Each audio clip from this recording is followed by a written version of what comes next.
G'day legends, today we're going to be doing something a little bit different. It is just adjacent to MMA. We're going to be talking about Jake Paul, all right? Number one, because so many MMA fans seem to get sucked into this Jake Paul thing, and it's fair to see why. He is constantly calling out Dana White, starting fights with Dana White, but not only that, Jake Paul has sort of built his name off our industry, the MMA industry. I say we, because sitting here just making YouTube videos about it, I feel involved. But you know what I mean? It's our sport that we watch together. And Jake Paul has made his name off that, of beating our old legends. And the other reason that I wanted to talk about Jake Paul was just because of how many people took what Jake Paul did on the weekend, setting up the fight with Mike Tyson, boxing Mike Tyson, so seriously. They take Jake Paul very seriously, and it just sort of irks me a little bit because nothing that this kid does should be taken seriously. And there has been a call out to Jake Paul that I thought I would just break down, because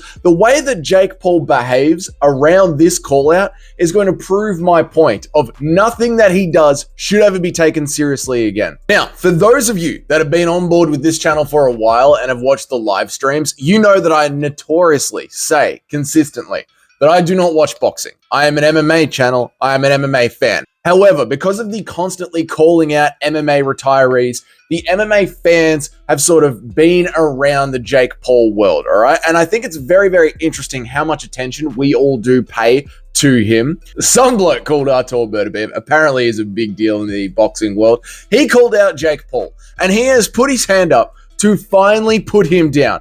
And all of us want to see a fight like this. Now, I don't need to be a fan of boxing to be able to check his stats, to be able to do some quick research on his highlights and see that he is indeed a big deal, all right? Artur is currently the boxing world's lineal world light heavyweight champion. Someone that Jake Paul is in the right weight class to actually go in there and fight. Now, Artur said, after 4 years, it is time for you to have some serious challenges. Didn't notice your acceptance or rejection, so what are we going to do? Now, this tweet came off the back of Artur asking Jake Paul to step in and fight for the light heavyweight title. Jake Paul didn't say anything. So watch. Now, ladies and gentlemen, as it is time for Jake Paul to finally make his pivot into the world of MMA.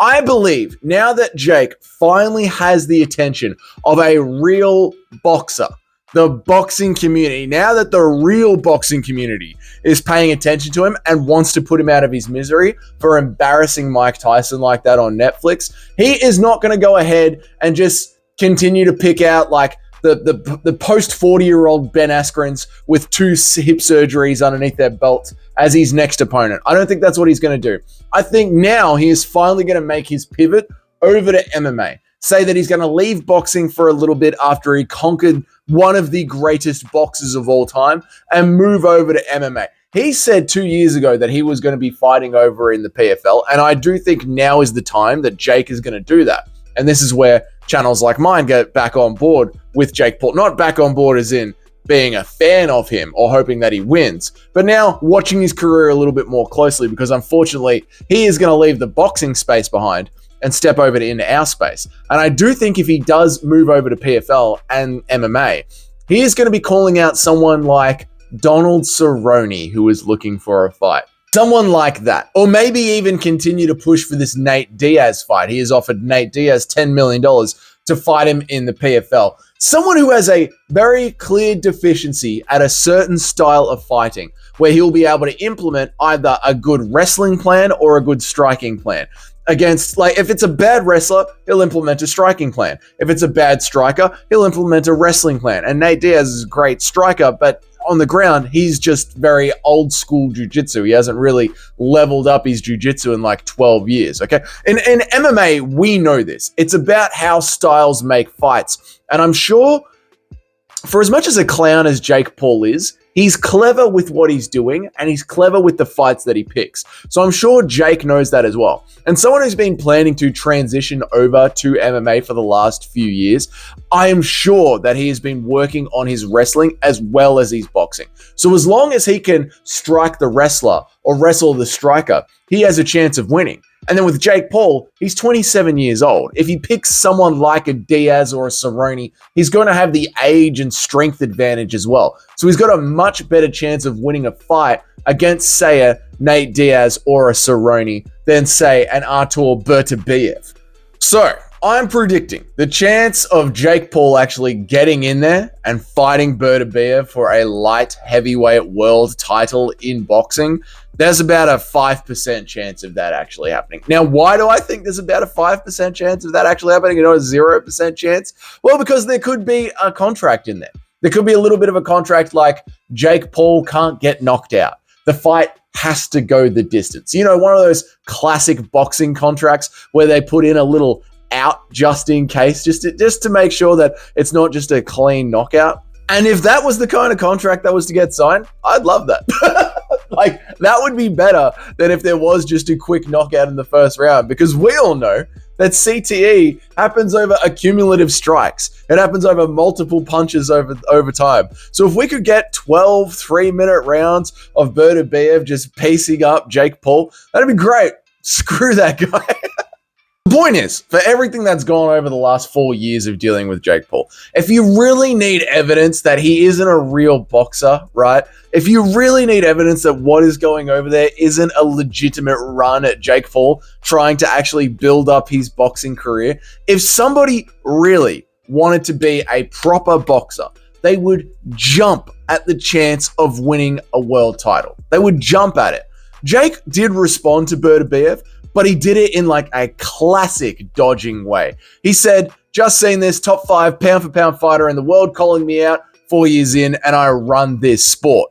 And then he said, my boxing path going forward is to build MVP. The company is going to be focused on women and prospects and cultural events and becoming a world champion, doing massive events along the way. Now, the world champion part, he's not serious about that at all. If he was interested in becoming a world champion, he would actually be trying to become one by taking on legitimate top 5 or top 10 boxing contenders instead of these embarrassments that are happening over there at Netflix, instead of constantly doing gimmick fights.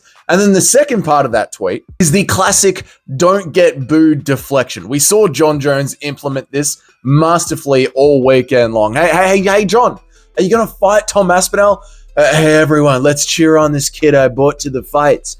Yeah, John, that's beautiful. Really, good on you, man. Good on you, man. But what about your reigning interim champion? Are you ever going to fight him? You know who the real champion is, Joe? You know who the real champion is? It's Jesus Christ. Can I get an amen from the crowd?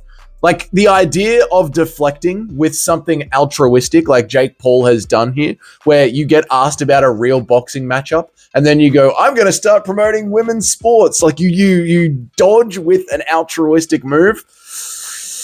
Oh, there's a word for a person who does that. And I, as an Aussie, I love that word. We use that word liberally for our mates, but I want to use that word in its full American intentions. Let's just say that Jake Paul is a real prick of a bloke. Let's go with that instead of the word that I want to use for Jake Paul with the old altruistic dodge.